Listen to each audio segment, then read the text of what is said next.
Imagine a world where labor is obsolete, where work is something of the past, but miraculously, everything's still functioning better than ever before. No, I'm not talking about a society run by robots.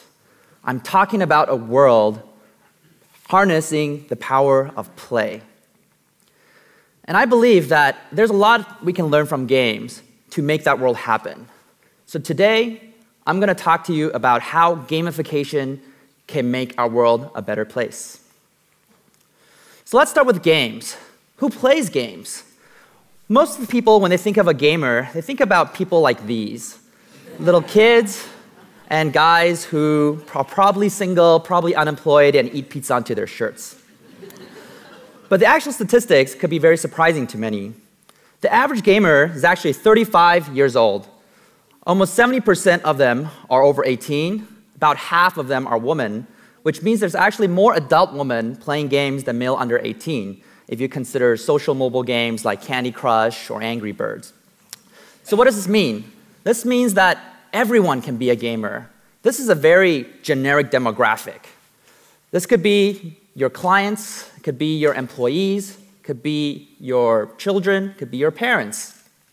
Everyone has the capacity to enjoy games, if there's a good reason to do so. So what is gamification? Gamification is the craft to take all those fun and exciting elements of games and pouring them into boring, non-game context. Things you have to do, but you don't necessarily want to do. So when I say gamification, some of you might start thinking about what we call the PBLs, the points, badges, and leaderboards. And this is where a lot of people think, oh, if I just take points and put it into a product or badges, it'll make it fun and exciting. And that's a big misconception. When I started in gamification in 2003, it was a very lonely passion for me. Very few people cared about it, and very few people understood it. Now, about 3-4 years ago, gamification became a buzzword, and a lot more people and companies, organizations, schools started to care about it. But still, very few people truly understand it. So if you think about what makes a game fun, if you ask gamers that, they're not going to say, oh, because the game has points. They'll say, oh, because it challenges me, it makes me use my creativity, it allows me to hang with friends, it makes me be more than who I am today. And if you think about it, every single game out there has game elements and game mechanics in them. But most games are still boring. Most games are still not engaging.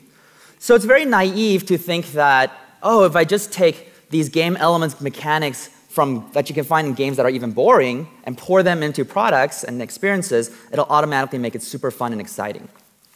So what we know here is that good gamification does not start with game elements, but really starts with how it motivates our core drives. So I spent many years developing a gamification framework called Octalysis. And it's a design framework based on an octagon shape. And in the center of Octalysis are 8 core drives. And I believe these are 8 core drives that motivate us to do everything that we do in games, out of games. So I'm going to go through these 8 core drives and show you one example about how something amazing out there changes the world with it. The first core drive is epic meaning and calling. This is the core drive that says you're motivated because you feel like you're part of something bigger than yourself. So in a game, it does that often. The world's about to end, and for some reason, you're the only person qualified to save the world. You feel big. But there's a lot of other examples to make people feel bigger than they are. It can be used to get children with cancer in children's hospital to update their pain journals. And that's what Pain Squad does. So Pain Squad is an app that gets kids to record their pain journals so doctors can diagnose them better. And you can imagine, if you're a child and you have cancer, you feel lonely. You feel like no one cares about you. You're in pain. You're not very motivated to keep track of your pain journal. So the Pain Squad is an app that pretends that you're in the secret police force, dedicated to hunt down this thing called pain. And the motto is keep pain in its place. Whenever there's pain, 2 times a day, you got to record it down. But to reinforce on that epic meaning and calling, look what they do in the app. Hey, rookie. Welcome to Pain Squad. It's really great you're here. We need all the help we can get to help put pain in its place. You are now officially a full-fledged detective in Pain Squad. Well done. At this rate, you might even be the next chief. They just don't make them like you anymore. You truly are one of Pain Squad's best and brightest. Keep it up. But this case isn't closed yet. Your squad is still fighting. We couldn't have done it without you. So way to go. So now, when the child updates her pain journal, she's not just doing something because she has to. She feels like she's part of something important. A team depends on her. She's fighting with the team against this force called pain, and that motivates her. That's epic meaning and calling. The second core drive is development and accomplishment. And this is the core drive that says you're motivated because you feel like you're improving, you're leveling up, you're achieving mastery. And one of the most well-known examples of this core drive is the Nike Plus Nike Fuel Band. So we all know that health and exercise is very important. But health is a long-term thing, and our brains are terrible at processing long-term benefits. We like short-term gratifications. So what the Nike Plus does really well is it shows you short-term accomplishments. It shows you how, hey, you have run an extra mile compared to last week. You're improving. Your Nike Plus score is getting higher. And so you feel accomplished. You feel, I'm growing. I'm getting better. I'm leveling up. And that motivates you. And to further drive that feeling of accomplishment, it also introduces a character to celebrate with you whenever you hit a new milestone. This little character jumps up and down, so excited, so happy, falls on its face, and it's like, yeah! 10,000 Nike Fuel points earned. You feel accomplished. The third core drive is empowerment of creativity and feedback. So that's kind of like Lego. You give users the basic building blocks, and there's an infinite amount of ways for you to utilize your creativity, to try different combinations, strategies, see feedback, and adjust. And that's a very engaging process. So my favorite example in Core Drive 3 is the serious game called Folded. So scientists have been trying to figure out this AIDS virus protein structure problem. And the top PhDs in the world couldn't figure this out for 15 years. So they decided to make a game called Folded. And as you can see, you have a big protein. There's things you can do with it. You have an objective, such as maximizing surface space. And miraculously, this problem that no one could solve was solved by a gamer in 10 days. So when you think about how a 15-year-old problem is solved in 10 days through a game, you have to see how powerful games can be in making our world a better place. The fourth core drive is ownership and possession. This is the core drive that says, because you feel like you own something, you want to improve it, you want to protect it, and you want to get more. So this is the core drive that powers a lot of virtual goods, virtual currency, things like that. It's also the core drive that motivates us to accumulate wealth. But it can also get us to learn math. Dragonbox is a learning game that gets little kids between 5 to 9-year-olds to be obsessed with solving hundreds of middle school algebra questions. Now, I don't know about you, but when I was a kid, math was the ultimate school grind. Like, everything else could be fun. You know, physics can be fun, science, history can be fun, but math, no, math is not fun. Math, you just sit there and you have to do it, so your parents don't get mad at you. So check out how Dragonbox gets this to be fun for little kids. So the premise of the game is that you have a box, and inside the box there's a baby dragon. This baby dragon only wants to come out when nothing's around it, so it can eat. So this is the onboarding stage, teaching the rules. These green circles you see are zeros in disguise. 0 means nothing, so you tap on it, it disappears. 0 means nothing. It scans. The dragon wants to come out and eat happy. Now, on stage 3, it introduced some basic math principles. Positive robot and negative robot cancel each other out, become 0.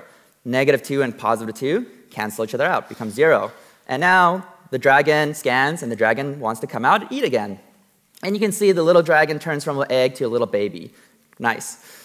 At one point, it gets pretty complex. The dragon box becomes an X, and you're trying to isolate that X. So you have to do things like balance both sides of the equation, multiply everything by 2.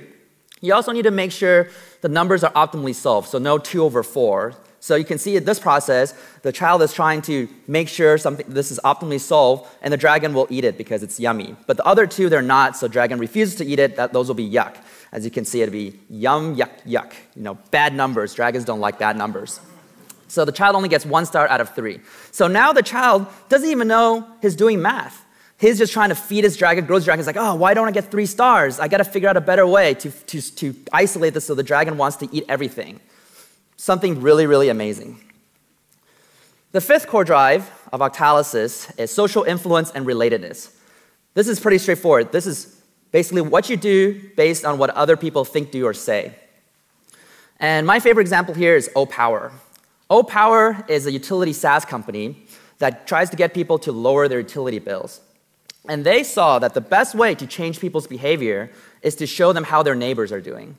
You show them their utility, how much you're using, your best neighbor, and your average neighbor. And everyone who always thinks they're somewhat a little above average, which is impossible, you can't have everyone above average, when they see that, they're like, oh, I need to change my behavior.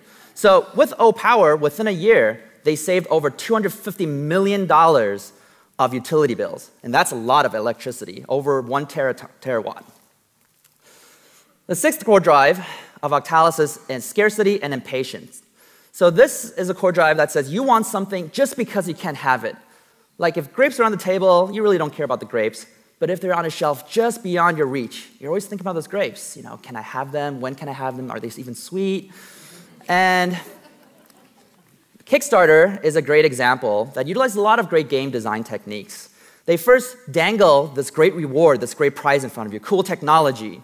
Then they show you what we call a countdown timer. 21 days to go. You have to act now. If you don't act now, you won't get this prize. So the sense of urgency. Then it shows you what we call the last mile drive. Oh, there's only $3,000 left. Only 2,000 more, and we'll get it. You'll get it. And then finally, all together, this is what we call a group quest. You can only accomplish the quest when an entire team moves forward together on it. The seventh core drive is unpredictability and curiosity. This is the core drive that says, because you don't know what's going to happen next, you're always thinking about it. And this is the core drive that's heavily utilized in the gambling industry, but it's also the core drive that makes us want to finish a book or watch a movie. And it can also be used for a lot of other good things, like getting people to obey the speed limit. This is a speed cam lottery. How it works is whenever you drive by the speed cam lottery and you're speeding, it will take a picture of your car and it'll give you a fine. Pretty straightforward. But when you're going by the speed cam lottery and you're within the speed limit, it'll enter into a lottery pot where when you have a chance to win the money from those who are fined. So even though your chance of winning is fairly low and it's not a lot of money to begin with, because everyone thinks that, oh, maybe I'll win this time, maybe I'll win this time, you change your behavior, slow down, you know? So speed cam lottery successfully reduces the speed of passing cars by 20%. Very tangible. The eighth and final core drive is loss and avoidance. And this is also straightforward. It's you're doing something to avoid a loss. You don't want bad things to happen. And my favorite example here is called Zombies Run. Now remember, in core drive 2, we talked about Nike Plus motivating people to run to make them feel accomplished, feel like they're growing, feel like they're improving. Now Zombies Run makes people run because they don't want to be eaten by zombies. So Zombies Run is a game that pretends you're in this apocalyptic world where zombies have taken over everything. And you're this runner in the wilderness, in the world of zombies, and you're running with earphones on. And there's a radio station with binoculars talking to you, say, hey, careful, runner 5, there's a horde of zombies on the west. Oh, careful, there's a zombie right behind you and he's gaining on you. And then you hear sounds, and you're like, crap, I gotta run faster, I don't want to be eaten, right? So again, now you're eating because you're running because you don't want to be eaten by zombies. A very strong motivation. So these are the 8 core drives of Octalysis, and like I said, I believe every single thing you do is based on one or more of these core drives. But it's also put together on an octagon shape for a reason. The left side core drives are more extrinsic motivation core drives, which means you're doing these things for a goal, for a purpose, for a reward.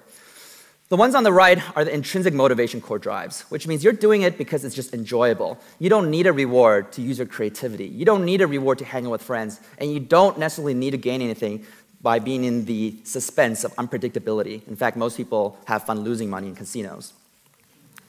And if you notice, the core drives on the top are more positive. I call them white hat gamification techniques. So if you're always doing something because you feel like you're being part of something bigger than yourself, and you're growing, you're improving, and you're using your creativity, it feels very, very good. It feels like you're in control, you're powerful.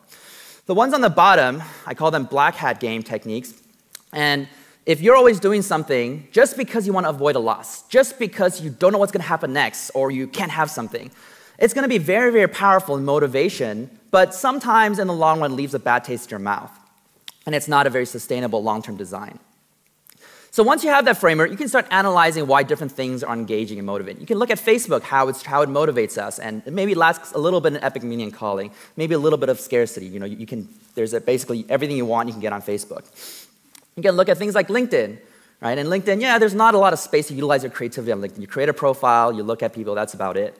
But it is relatively important. There's ownership, it's your own life. There's a lot of things in LinkedIn that engages people. So that's just level 1 Octalysis. There's actually 5 levels in total, and it gets a lot more complicated later on. But the premise is this.